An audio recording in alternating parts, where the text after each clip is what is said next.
Bem, galera, dando continuidade, né, à nossa revisão, tá certo? Revisão do primeiro ano, nós vamos para a parte 2. No caderno 2, nós praticamente estudamos o capítulo 1 e o capítulo 2. Capítulo 1, Dinâmica Climática da Terra, e o capítulo 2, Formações Vegetais. No capítulo 1, nós vimos aqui a questão das camadas da atmosfera. Lembrar que a camada da atmosfera não é uma camada única, ela é formada por 5 camadas: a troposfera, a estratosfera, a mesosfera, a termosfera e a exosfera. Tá certo? Cada camada dessa possui uma composição gasosa diferente e um comportamento térmico diferente. Dessas camadas, a que mais interessa para nós é a troposfera, que é a camada que nós estamos, né?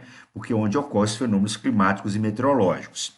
Lembrar que a troposfera possui 78% de nitrogênio, então nós temos mais nitrogênio do que oxigênio. Na estratosfera, nós temos a presença da camada de ozônio, camada importantíssima para a filtragem da radiação ultravioleta.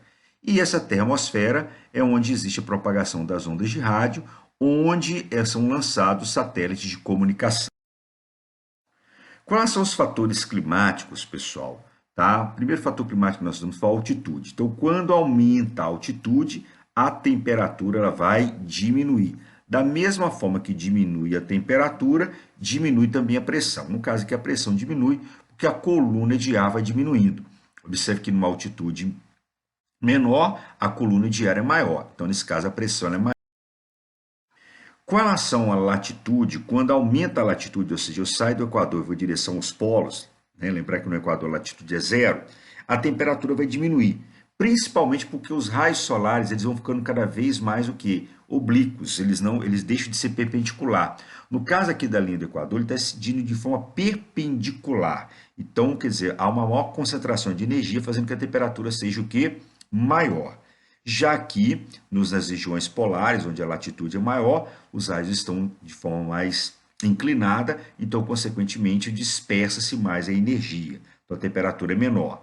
Da mesma forma que diminui nesse caso, como diminui a temperatura, vai aumentar a pressão. No caso, a pressão da latitude aumenta porque o ar frio ele é mais denso. Bom, os ventos eles são formados. O vento é um elemento climático, tá? E ele é formado da alta pressão para a baixa pressão. Vocês acabaram de ver comigo que quando nós saímos do Equador e vamos em direção aos polos, a pressão aumenta. Então, se eu comparar os trópicos, no caso que o trópico de Capricórnio, que o trópico de Câncer, com o Equador, a pressão aqui ela é o quê? Maior. Então, o vento vai se deslocar dos trópicos em direção ao Equador, formando os chamados ventos alísios. Esses ventos alísios são chamados apenas, os ventos são formados dos trópicos em direção ao Equador. Bom, toda a área de baixa pressão, pessoal, é uma área chamada de ciclonal, tá? E toda a área de alta pressão é chamada de anticiclonal. A área ciclonal receptora e a área anticiclonal ela é dispersora. Então, toda a área de alta pressão ela é o quê? Dispersora ou anticiclinal. No caso aqui, nós temos as brisas, são chamadas de ventos periódicos. Nós vamos analisar muito aqui a questão da continentalidade e maritimidade, utilizar de dois fatores climáticos para poder explicar para vocês esse elemento climático. Bom, no caso da Terra, ela tem um calor específico diferente da água, né? A Terra, ela aquece rápido e também resfria rápido. Já a água demora a aquecer e demora a resfriar. Então, durante o dia, o que acontece? A Terra ela vai estar muito mais quente que a água do mar. Então, a Terra vai estar com a pressão baixa e o mar vai estar com a pressão alta. Então, o vento vai deslocar do mar em direção à Terra durante o dia. Isso eu chamo de brisa marítima ou brisa oceânica. Já durante a noite, o que acontece? A Terra vai resfriar rapidamente e a água demorar a perder, né, a sua temperatura. Então, na Terra forma-se uma área de alta pressão, então o vento vai se formar da Terra em direção ao mar, é chamado de brisa terrestre ou brisa continental. Nós temos três tipos básicos de chuva, né? Nós temos a chuva convectiva, a chuva frontal e a chuva orográfica. A chuva convectiva ela é formada em áreas que possuem uma elevada taxa de evaporação e transpiração. tá certo? Por exemplo, a floresta amazônica tem uma elevada evapotranspiração.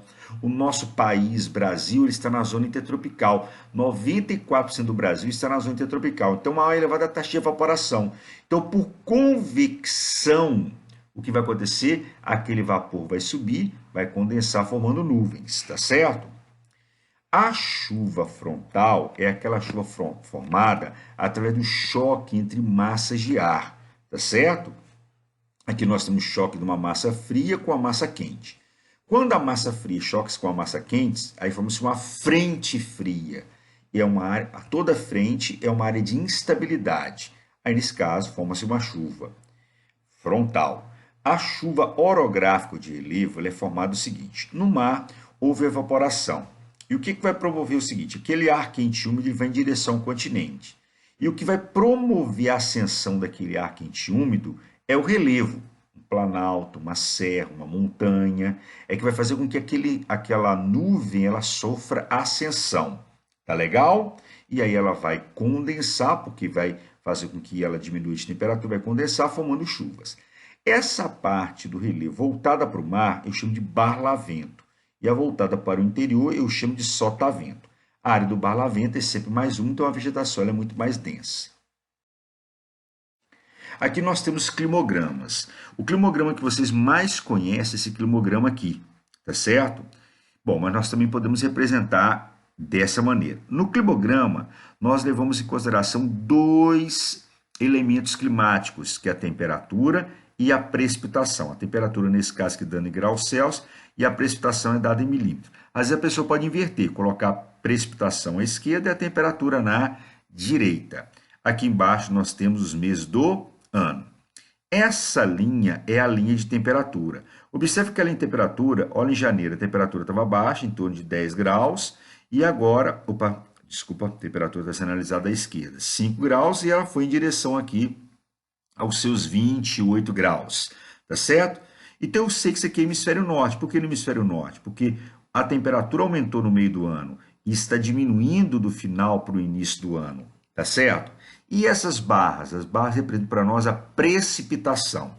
Esse climograma é da cidade de Toledo, em Portugal, e ele mostra para nós o clima mediterrâneo. O clima mediterrâneo, pessoal, é o seguinte: o verão lá, tá certo? Ele é seco, você vê que as barras são menores. Já o inverno, observe que as barras de precipitação são maiores, então chove mais, tá certo? Uma outra coisa também que eu consigo observar é a amplitude térmica. O que é amplitude? É variação. Nesse caso, térmica de temperatura. Eu pego a máxima menos a mínima, tá certo? E aí eu vou ver a amplitude térmica. Quanto maior for a parábola descrita pela linha de temperatura, maior é a amplitude térmica. Nesse caso aqui é a mesma coisa, a linha representa para nós a precipitação e as barras representam, a linha representa para nós a temperatura e as barras representam para nós a precipitação. Eita, tá difícil, né? E aqui nós temos os meses do ano, ó, janeiro, fevereiro, março. Observe que quando a temperatura nossa estava alta, a precipitação também estava alta. Observe que quando a temperatura começou a diminuir, a precipitação também diminuiu. Isso aqui é do clima tropical, tá? Que é o verão chuvoso e o inverno seco.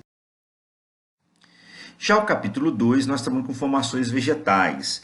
Eu mostrei para vocês as formações básicas, né? Tundra, taiga, floresta temperada, floresta tropical. E eu pedi para que vocês percebessem que a vegetação está associada às condições climáticas de temperatura e precipitação.